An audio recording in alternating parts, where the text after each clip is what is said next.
सद्गुरुनाथ महाराज की जय। भगवान नित्यानंद प्रसन्न, गुरुदेव मुक्तानंद प्रसन्न, महायोगी स्वामी उमानंद सरस्वती प्रसन्न। आज आपण गुरुचरित्राचा 6वा अध्याय घेत आहोत। या अध्यायात गोकर्ण महाबळेश्वर क्षेत्राचा महिमा सांगितला आहे। म्हणजे गोकर्ण क्षेत्री शिवाच्या शिवलिंगाच्या आत्मलिंगाची स्थापना कशी झाली ह्याची कथा इथे सांगितली आहे। या कथेचा हिरो म्हणा किंवा प्रमुख भूमिका म्हणा रावणाची आहे। आणि रावण लंकेचा राजा आहे। तो खूप सामर्थ्यवान आहे, तेवढाच तो दुष्ट आणि रागीट पण आहे आणि अहंकारी तर आहेच। जास्त अहंकारालाच आपण रावणी अहंकार म्हणतो। रावण अहंकाराची परिसीमा होता। यामध्ये एक प्लस आहे रावणामध्ये, म्हणजे चांगलं आहे, तो मातृभक्त आहे। आईवर त्याची खूप श्रद्धा आहे, प्रेम आहे। रोज तो सकाळी उठल्यावर आईला नमस्कार करतो आणि दिवसाची सुरुवातच आईला नमस्कार करून तो करतो, असा तो मातृभक्त आहे। रावणाचे वडील ब्राह्मण होते, म्हणून रावण वेदशास्त्र संपन्न पण होता। जरी तो तामसी होता, राक्षसी होता, तरी तो वेदशास्त्र संपन्न होता। ते वडिलांचे त्याने गुण घेतले। आणि आई राक्षसी होती, म्हणून तो बलवान होता आणि तामसी पण होता। तर ॲज युज्युअल नेहमीसारखा तो आईला नमस्कार करायला आला होता। आणि आई वाळूचं लिंग बनवते, त्याची तिला पूजा करायची आहे। काही वेळेला बनत नाही वाळूचं लिंग, कधी मृत्तिकेचं लिंग बनतं आहे, कधी नाही बनत आहे। तर तिचे तो कष्ट बघतो आणि नमस्कार करायला आला, बघतो अरे तू माझी आई, लंकेश्वराची आई, अखंड लंकेचा जो राजा आहे त्याची तू आई, आणि तू मृत्तिकेचं लिंग केलं आहेस आणि त्याची तू पूजा करतेस, एवढा मी सामर्थ्यवान वगैरे तो आईला बोल। अर्थात त्याला अहंकार आहे, मी एवढा श्रीमंत आहे, मी एवढा पॉवरफुल आहे। सोन्या चांदीचं आईने लिंग बाबा पूजलं असतं तरी एक वेळ ठीक आहे, डायरेक्ट मातीचं लिंग माझी आई पूजते। तर तो आईला सांगतो, अगं ते मातीचं कसलं पूजते, तुझ्यासाठी मी कैलास घेऊन येतो, मग बस अखंड त्या शिवाचे पाय चेपत त्याची सेवा करत। ह्याच्यातून असं दिसते की रावणाची शिवभक्ती आहे आणि आई शिवभक्ती करते हेही त्याला आवडते। जरी ती दानव होती, जरी राक्षस होती, तरी ती पण शिवभक्ती, सगळे शिवाची भक्ती सगळेच करतात। आणि रावण असं बोलतो, आपल्याला तुझ्यासाठी मी कैलास घेऊन येतो। त्याबरोबर तो आता मनोवेगे पळालाय, चाललाय, तो कुठे गेलाय कैलासाला। रावणाला माहिती आहे 10 शिर आहेत, 20 हात आहेत, आणि तो 10 शिर आणि 20 हाताने अखंड कैलास हलवायला सुरुवात करतो। जोराजोरात हलवतो तर अखंड ब्रह्मांड कापून उठत आहे। लोक घाबरली आहेत, काय झालं काय झालं, अर्थक्वेक झाला, आपल्या भाषेत बोलूया आपण मध्ये मध्ये, अर्थक्वेक झाला की काय, की झालं काय, असं लोकांना पण खूप घाबरतात। पशु पक्षी सगळे घाबरतात आणि सगळ्यांची काळजी घेणारी पार्वती माता आहे ना ती, सगळ्यांची, सगळ्या या योनींची, सगळ्यांची ती माता आहे। सगळे घाबरलेले बघून तिला काळजी वाटते। ती शंकर, अरे कोण आहे हा, कोण असं करतोय, अखंड ब्रह्मांड कोण हलवून टाकलं। शंकर म्हणतो, माझा लाडका भक्त आहे, जरा खेळतोय तो कैलास, अशी तो खेळतोय, मस्ती चालली आहे त्याची, जरा दॉड आहे माझा भक्त। शंकर वर्णन करून सांगतो, अरे पण त्या दॉडपणा ठीक आहे, अखंड विश्वाला त्याने दावणीच बांधलंय ना, थांबवा त्याला, असं पार्वती आग्रह केल्याबरोबर शंकर फक्त डावा हात, तू जिथे बसले होते त्या रॉकवर म्हणा कशावर, काय तो सिंहासनावर बसत नाहीत ना शंकर, रॉकवर धरूया आपण, नेहमी रॉकच दाखवतात, त्याने डाव्या हाताने ते दाबलं।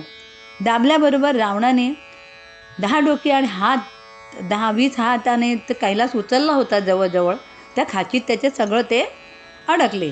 20च्या 20 हात अडकले, 10च्या 10 डोकी अडकली, आणि अडकल्यामुळे आता तो गयावया करायला लागला, रडायला लागला, ओरडायला लागला की शंकरा मला वाचवा, शिवशंकरा, महादेवा महादेवा मला वाचवा, मी अडकलोय। अर्थात महादेव पण दयाळू आहेत, एवढा दॉड भक्त, पण त्याच्यावर त्याची दया, त्याला दया पण येते।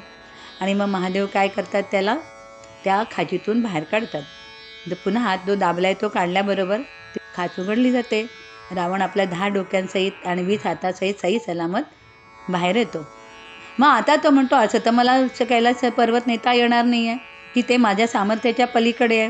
मग तो काय करतो, आपल्या 10 शिरातलं एक शिर कापतो आणि तो त्याची विणा बनवतो, आतड्या काढतो, त्याच्या तारा करतो, आणि असा तो वेद शास्त्र परायण असल्यामुळे सगळे वेद शास्त्र काय असतं ते सगळं गातो।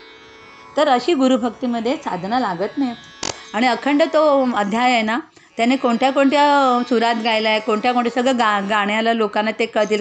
आपण काय आता तेवढं घेत नाही, पण त्यांनी इतकं सुस्वर गायन केलं की शंकराची स्तुती केली. शंकर स्तुतिप्रिय, सगळे देव स्तुतिप्रिय, आपण माणूस पण स्तुतिप्रिय असतो. तर ते शंकर प्रसन्न झाले आणि त्याला म्हणतात, का कशासाठी एवढा तू उद्योग केलास? त्याबरोबर तो सांगतो की असं असं सगळं सांगतो की मी कैलास उचलून न्यायला आलो माझ्या आईसाठी. तर अर्थात शंकर हसतात. का तर जेवढी ताकद, जेवढं हे आडदांड, ते डोकं पण आडदांडच असतं असं ताई म्हणतात. त्यामुळे आडदांड डोक्यातून आडदांड आयडिया आली.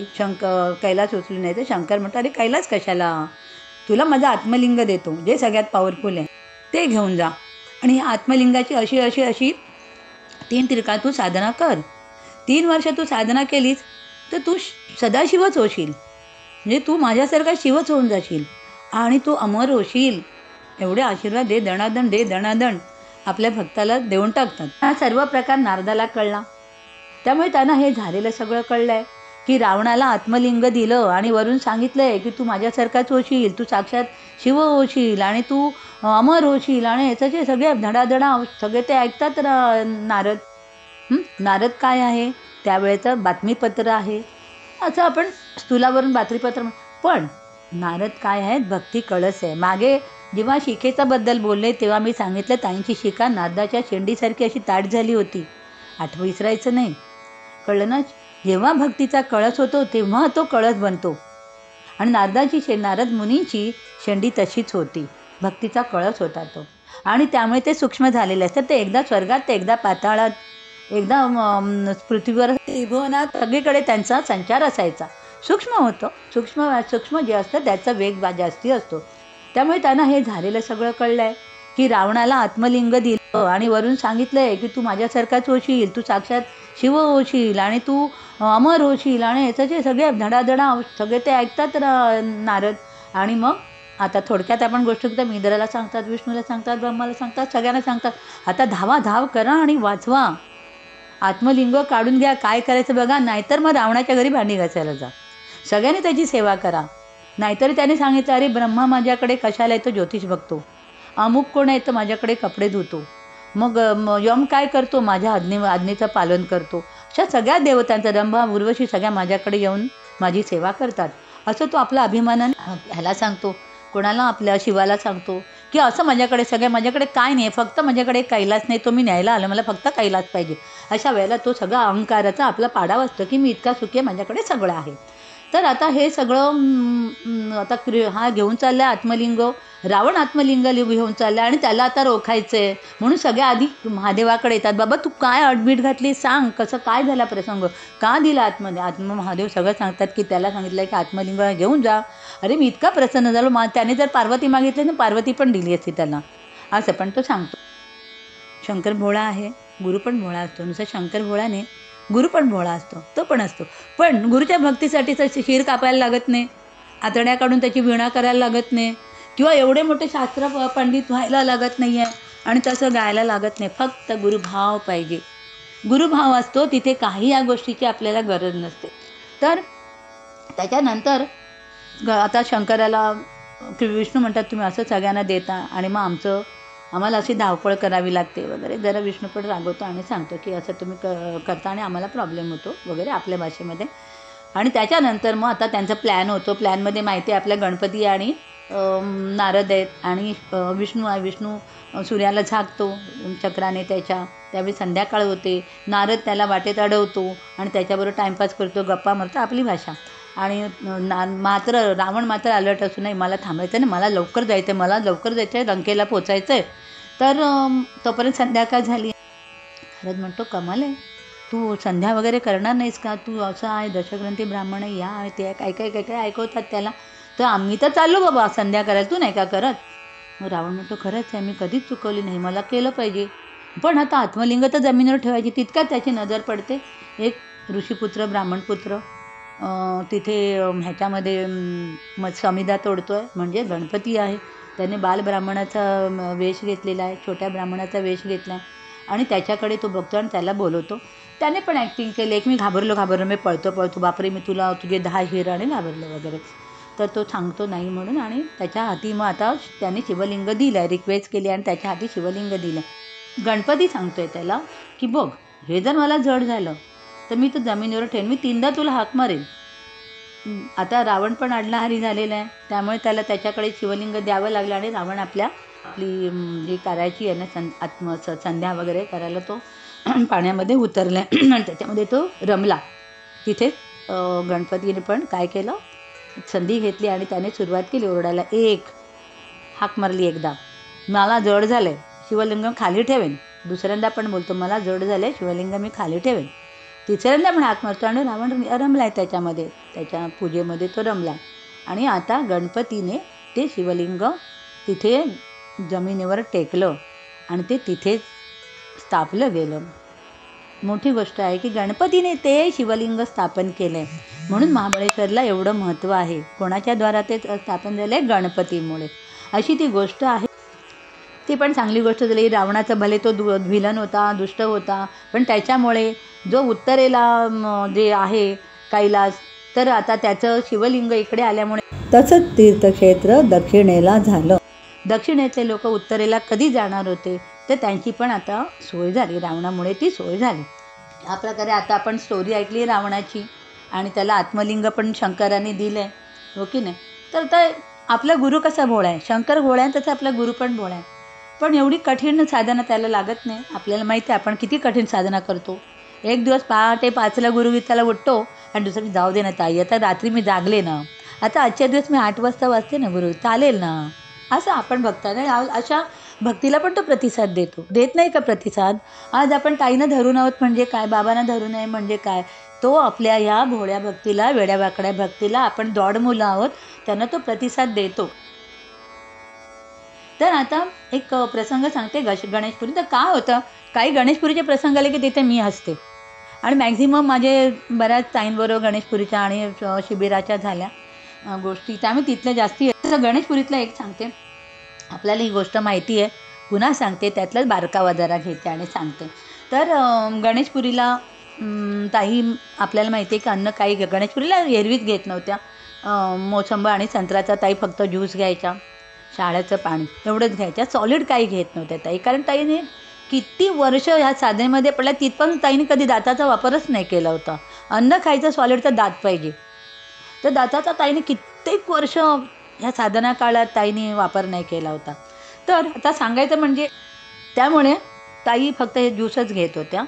बाबा म्हणाले ताईंना की तू माझ्या आश्रमात येतेस आणि अशी विनमुख जातेस, अन्न खात नाहीस, काहीच खात नाही, कारण साक्षात ताई अन्नपूर्णाच होत्या ना, आणि तू अशी विनमुख जातेस, माझ्या आश्रमाला यश नाही येणार. काय बाबा म्हणतात? बरकत येणार नाही. तर आपलं यश भाषा आहे, तर बरकत येणार नाही, हिंदी शब्द ना. माझ्या आश्रमाला बरकत येणार नाही, तू एक भाकरीचा तुकडा तरी खाल्ला पाहिजे. बोलायची पद्धत आहे. ताई काय भाकरीचा तुकडा खाऊ शकल्या नसत्या, पण बोलायची पद्धत की तू भाकरीचा तुकडा तरी इथला खाल्ला पाहिजेस.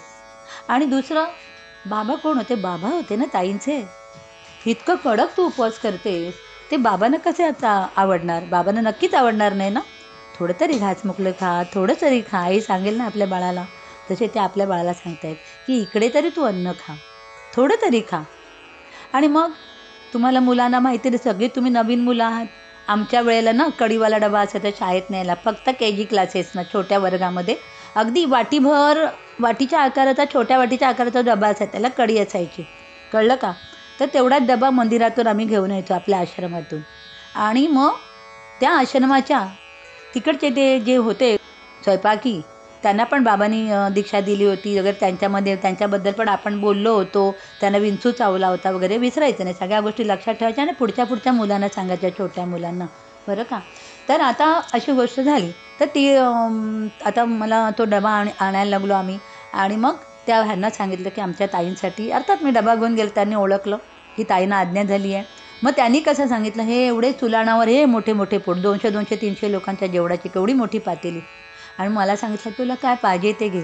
मग मी त्या भातातला चिमुकला भात घ्यायची, आणि ताईंना सॉलिड नाही चालणार म्हणून आमटीचं पाणी घ्यायचे, आणखी फ्लॉवर वगैरे सारख्या भाज्या असतील तर त्याचे तुकडे घ्यायचे, ते मग मिक्सरला लावायचे, त्याच्यात ग्लुकोज पावडर घालायची, कारण एनर्जी यायला पाहिजे ना. ताईनेच सांगितलेलं, नाही तर आपण डोक्याने असं करणार नाही. त्याच्यात ग्लुकोज पावडर घालायची आणि ते मी घेऊन यायचे. मग ताईंना ते द्यायचं. मग ताई ते 2-4 चमचे खायच्या. उरलेलं मग अर्थातच मला द्यायच्या. आम्ही उष्टवत नव्हतो. ते भांडं आहे ते तो डब्बा होता तो मी माझ्या पानामध्ये मी जेवायला जायचे ना, माझ्या पानामध्ये ओतून घेऊन डब्बा बाजूला ठेवायचे आणि मग ते मी जेवण जेवायचे.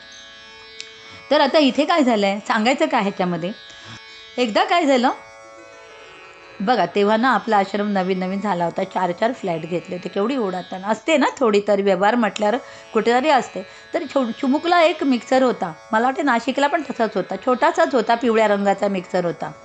अगदी वाटीभरच वस्तू त्याच्यात ग्राइंड व्हायची आणि तो मिक्सर आम्ही गणेशपुरीला घेऊन यायचो आणि तो आपल्या मंदिरात पण वापरला जायचा.